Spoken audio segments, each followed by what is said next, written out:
Everybody, welcome to Lime Rock Park for TA2. Going to be running this weekend with Peterson Racing, three-dimensional services group, and this beautiful 87 Ford Mustang M1 racing chassis.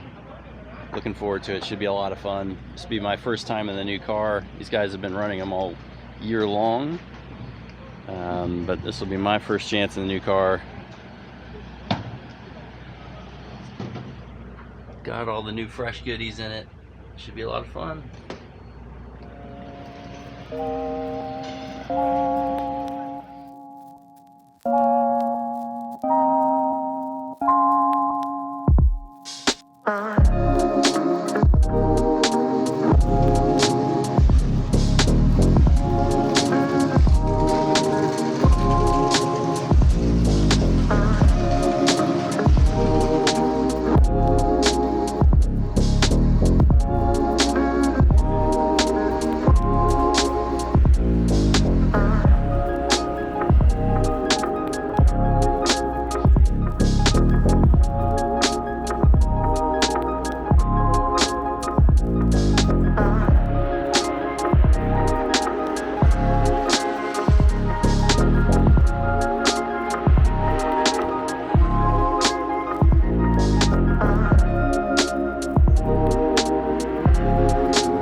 It's end of the day Friday, good sessions, 2 practices and qualifying right at the end of the day.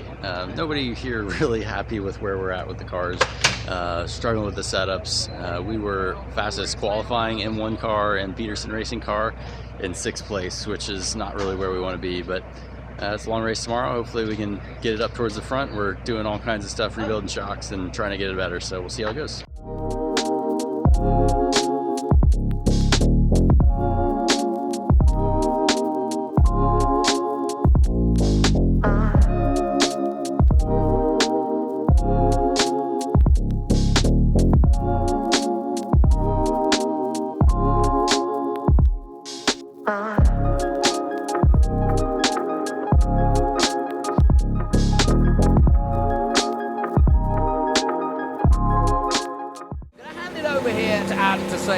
Adam, what do you do in this position? Let's put you in Merrill's position. How do you get this race done? You got to get this jump on this start right now to get this lead into turn 1, and then you got to manage that lead. And I believe that's what Thomas was talking about here in my interview with him on the front row. Look, he got a great jump on Evan Slater. Now Evans needs to protect that from Thomas and Inciata as they go through the Mission Foods Big Bend turns 1 and 2. Brilliant start from Thomas Merrill. You're absolutely right. He played that perfectly. As we go further back with Lostowski, you can see the traffic through left-hander, just how tough it is. I mean, there's just nowhere to go, is there? Thomas Merrill got the best view. The lead dog always gets that. No, not at all. And it looked like there, the Rafa Matos already making some moves to cut through the field. They're getting around his teammate of the 89 and right behind his other teammate of Mike Skeen as they go down the Paul Newman straight now. Coming up the uphill there, and you got West Bend going through that. Thomas Merrill still maintaining a good lead and breaking out to a nice little gap there, and that's exactly what he wants to do is get this gap, just manage that as Sillage dives down underneath Nathan Hearn, the Australian, on the Bennett Bridge Hall downhill, as we got a lot of skirmishes coming up there. Yeah, a lot of dust flying up, as always, at that last corner, the Bennett Bridge Hall downhill corner. Into turn 1 again, Merrill building on that lead. Slater right behind him, and Inciata getting into 3rd position. Nathan Hearn, Zilic, Cruz, Matos up to 7, Skeen 8, Austin Green 9th, and Lostowski rounding out the top 10. But Merrill taking control early on in this race. Yeah, there's a good accordion effect going on there too from fourth place on back. You're seeing a lot of battles. The top three have kind of spread themselves out a little bit, and we're seeing really the battle here between Brent Cruz and Connor Zillage, a couple of young guns right there. Adam, where do you overtake at Line Rock? It doesn't look like there's anywhere obvious. You know, the Mission Foods, Big Bend, turn 1 and 2 is your best bet is to get that, and that usually comes from a run right here from the Bennett Bridge Hall downhill. Is you get someone that drives off. See, like that dust right there, they drive off, make a mistake, have to breathe the throttle a little bit, and then that could give you a run down here. But absolutely, Lime Rock Park has been historically one of our toughest places to overtake. Almost every driver I interviewed down there, you heard them say the same thing. And that's why Thomas was just absolutely so stoked to be there on the pole, because he knows that from pole position, you can really manage a race here at Lime Rock Park. We're on board with Rafa Matos. He's got work to do, the championship leader, in 7th at the moment. He opened at the start. He's got Brent Cruz, his nemesis, though, in front of him. And it's going to be interesting to see how Rafa plays it. I use the expression patiently fast. Rafa knows all about that. And that's what makes Rafa so good, is that he will make sure his plan is always to be there for the last 10 minutes. He always describes Trans-Am as that. It's 100 miles, but you ain't anywhere near 100 miles unless you're there for the last 10. That's right. I mean, this is 100 miles on one fuel load, 100 miles on one set of tires.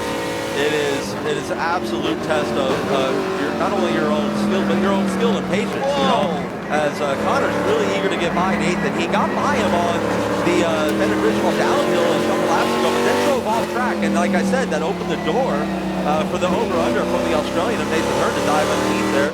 Nathan having a hard time getting back to the apex for the left-hander as they go on the fall to the straight right here. This is another potential passing zone right here, the right-hander before the uphill, if you can get that kind of a run. And then the Big Machine Baca Spike Coolers, West Bend, you really need someone to mess up the uphill, and then that's another area that you can, get there. And what I mean by messing up the uphill is you have to breathe the throttle a little bit there, because if you stay flat out, you're just going to spin the tires. So it's kind of a craft that you learn over the weekend of doing last year by our car. Let me ask you this. We're watching Zillage. It's very exciting to watch. But I'm thinking about tyres. How much is that going to take out of his tyres if he keeps pushing this early on? Because you need tyres at the end of the race. Yeah, in this place, this is the place that's kind of tough on tire day because you're so active. You're putting energy in the tire all the time. There's only that one little break on the front straightaway there that you actually have a little time before it's green, but we just don't have that here on my car. So it's a lot of energy to the tire. So yeah, only time will tell, Jonathan. I mean, really honestly, we haven't had these kind of conditions at Lime Rock in so long. I know. I can't even tell you what the tire's going to do, to be truthful. Well, the trouble is, for Zillage, he wants to hurry up. He's got two of the big hard charges in Brent Cruz and in Rafa Matos right behind him. But as you can see, he's right behind Nathan Hurd, who takes that bend wide. And a lot of people taking it wide, throwing up the dust there. It's so risky. It's so easy to make a mistake. But Merrill, so far, doing a very good job. He's got a 1-second lead now over Evan Slater. And Nciata, the young 16-year-old Thomas, in the number 90, is in third position, also with Nitro Motorsports. Then Nathan Hurd comes in 4th place. Connor Zillage in 5th. Then Brent Cruz, also a Nitro man, in 6th. Rafa Matos, 3-dimensional, in 7th. Austin Green, same team, in 8th. Lostowski, 9th. He's gone up from 9th. And Boris Set Jr. moving from 12 to 10. Good start by him. Yeah, Boris Set Jr. is really grabbed a hold of that start. I mean, he's made it almost like a 3-dimensional lockout from 7th to 11th. Or 7th to 10th, except for Adrian, busting up the party right here in his Hawk Performance Ford Mustang. So yeah, this is great racing, just like you'd expect from the Big Machine Baca Spike Cooler TA2 class. I mean, you can see right there, Rafa running off course. Might have opened the door there for Mike Skeen, who was right behind him. And everyone kind of stays in file behind Mike, or behind Rafa there. See Thad Moffitt in his 43 car, the Safety Clean 43 car, doing a wonderful job there. He's again, he's learning. Everywhere we go, it's a learning pace for him, and he's got awesome partners in Safety Clean, and the support of King and grandfather and the whole family. It's so important that you have that kind of support, and he definitely enjoys it. He's such a fine young man, always has a great smile on his face. And we're on board here with a great young man that always is fun to be around in the street. His father David. Seeing a lot of good work here through the field. Yeah, Trans-Am's really becoming the legacy championship. Yourself and so many other big names from the sport. You mentioned Richard Petty, you mentioned Austin Green and his father. We've got Darren Mock, his history in NASCAR, Butch Mark, and so on and so forth. Another overtake possibility on the inside, but are they going to make it the two side by side? Austin Green going for it. And that started back there in the downhill. Rafa's got his hands full. You know, we talked, he said they changed the setup completely because of their struggle at speed and qualifying, and I'm just not too sure that he's enjoying what he's got right now. It looks like he's got no rear grip. I could be wrong. I know I've hit it wrong with Rafa before. I talked to him after Nola, and I was completely off on how his car came. But it looks to me like he really was chasing the rear end of that car going down the downhill. You know, the Bennett Bridge downhill. So we'll see if we'll see that again when we're on board here with Austin Green. But it really looks like he's got his hands full in that 88 car. Yeah, we're on board with Austin. It's three-dimensional cars together on track, the all-yellow perils. And they all chasing down Brent Cruz in the red and white just ahead. Through comes the 87 then. Yeah, Mike Skeen's feeling really good. You can tell he's feeling pretty racy. He's already opened up a really big gap on his teammate, Rafa Matos there. Those are a couple of champions, and I've made no secret on what I think about Mike Skeen and his driving abilities. Everybody in the paddock, you know, I'm the guy that gets to go around and be the TV guy sometimes, and so I get to go ask him, and I tell you what, he's the one that's in almost every driver's head. It's Mike Skeen. I tell you, everyone knows the ability that he has and what he can do with a race car. And if this has to be close for him, he can take it the rest of the way.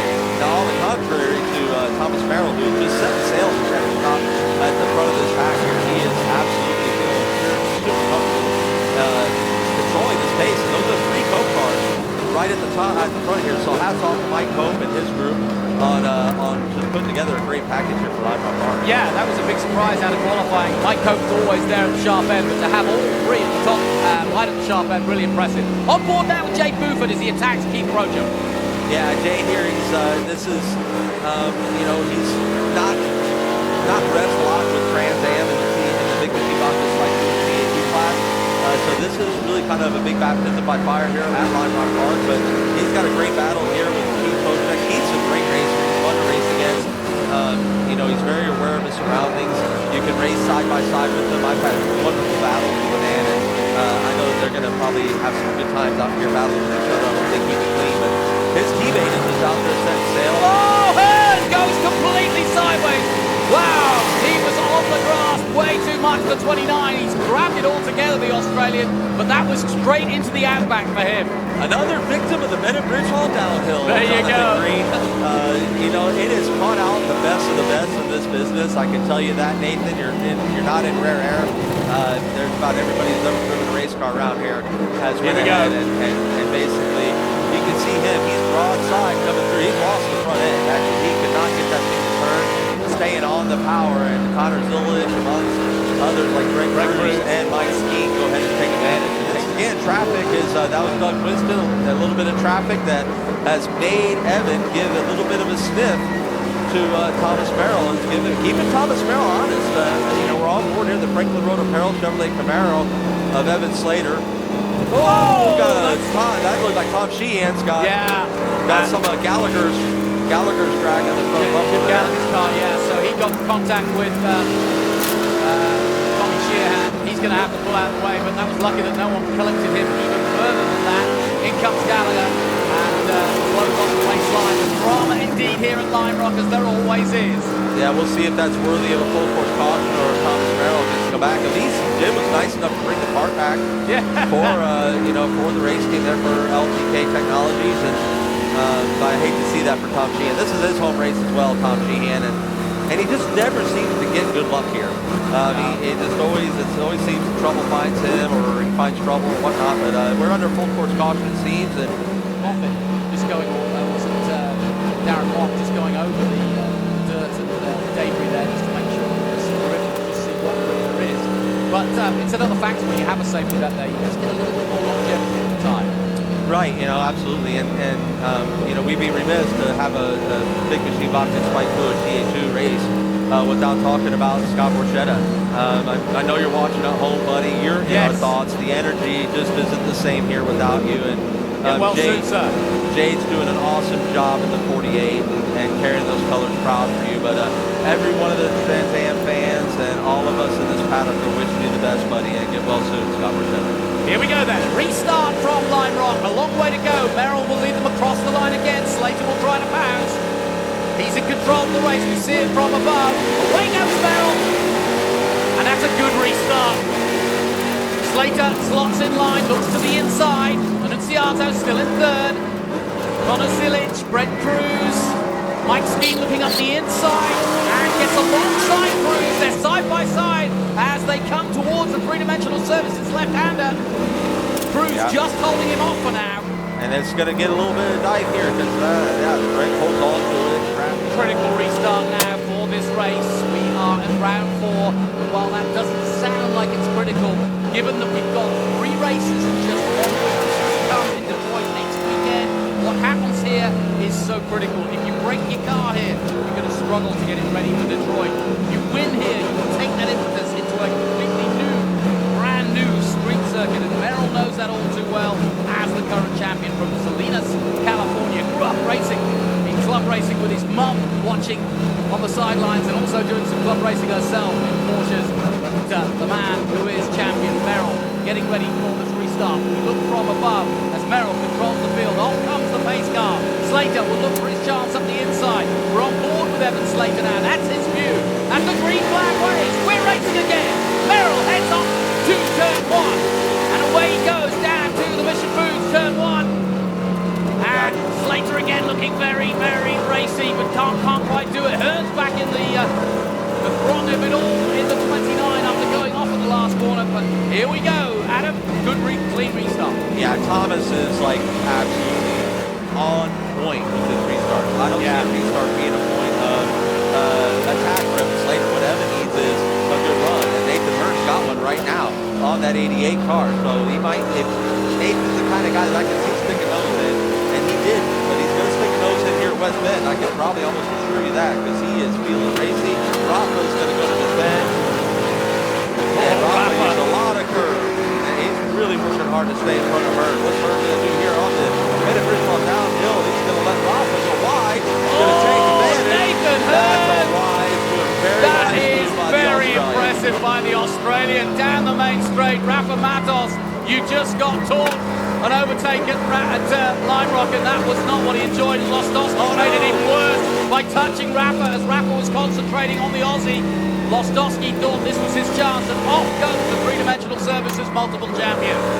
Yeah, Rafa was struggling big on the handling. He couldn't even get to the apex on the downhill. I'm telling you right now, Rafa Matos does not hit apexes. So this is going to be a lot of fun here, Dr. Green. It is going to be fun. Down the main straight here at Line Rock. Here we go again. Thomas Merrill, can he do it all again? He's done it twice already. Now he's going to do it again. I mean, look at the restart. Look at the restart he gets. I mean, and brilliant again. And behind him, Annunziato goes to second. There's touching there, and off almost goes Evan Slater. Side by side. He's going to make it 3 wide. Connor Zilic out of the Big Bend. This is so close, and through goes the three-dimensional services car. Oh, Adrian. No, Lostowski in the 25. Oh, goodness. I mean, that guy can't buy a break, and that's just so, I'd hate to see that fast move there. They're just struggling so much right there, and that was just so bottled up there on that restart. I tell you, Evan Slater did not get taken off. He did not take off on that restart all that well. Bottled him up behind him, and that really opened doors. We look at the restart. Thomas Annunziato climbs a little bit too much curve. Gets into Evan Slater. That backs everyone up. Connor Zilic really kind of the big loser when he tried to go P3, and then you see that Adrian spinning around there on the outside. Nowhere for the 25 car to go. That's a 25 car. Back on board with Evan Slater, and it's been a fantastic story about Merrill, but don't count out Evan Slater for a great story for the day. Slater starting the day in 5th position overall in the championship and looking to improve. He's yet to win a race, but he's right there, starting the day on 2:44 and 5th overall. This could be a great movement for Slater if he stays where he is, or possibly takes the win. And my advice to Evan Slater is tighten up on the gap on these restarts, although it doesn't look like Thomas got that good of a jump on that one, but you know who did? Mike Skeen. Yes, Mike Skeen got a much better restart. He's going to make that move on the outside. Oh, nicely done, Mike Skeen, using all his experience, the three-dimensional surfaces, using 3 dimensions to get through there. And he does go into second place. Skeen now on the hunt of Merrill. And sometimes it's not a commentator's curse. Sometimes you just call the shot. And Exactly. I know Mike Skeen. I know I kind of attack these guys. And he knows one thing, and that's to win races. And that's what he's headed for. He's P2 right now behind Thomas Merrill. And I bet you at this point, Thomas is like, all right, now we're going to see that two takes. That was a beautiful pass on that uphill. That is unbelievable. And Hearn got through with another big crash behind. Massive crash here in the closing stages of lap 64. Hearn on the grass for a second. More drama, side-by-side action through 7. It's all happening here. Dust flying up everywhere, cars flying everywhere. Evan Slater trying to stay calm, but losing 2 places at the restart. That was not gratuitous for that deal, but I tell you right there, Connor Zillage made a big move there, and that's going to be important. I think that crash there that we saw is going to be a full course yellow. I think we're a full course yellow. There's no way. There's a massive impact on the uphill. That's Keith Rocha. Looks like he's moving around inside the car. That's important. That was a big impact. You're carrying a lot of speed up there. Unfortunately, I know what it's like to hit the wall there. I did that in a TA car many years ago. It's a violent crash. So hopefully everything's okay with Keith inside the car. I did see him moving around, so that's positive. But yeah, I believe that unfortunately, Jonathan, could have been our race. But great run up front, and well, I'd love to see that go back to the restart there with Mike Skeen and heavy impact.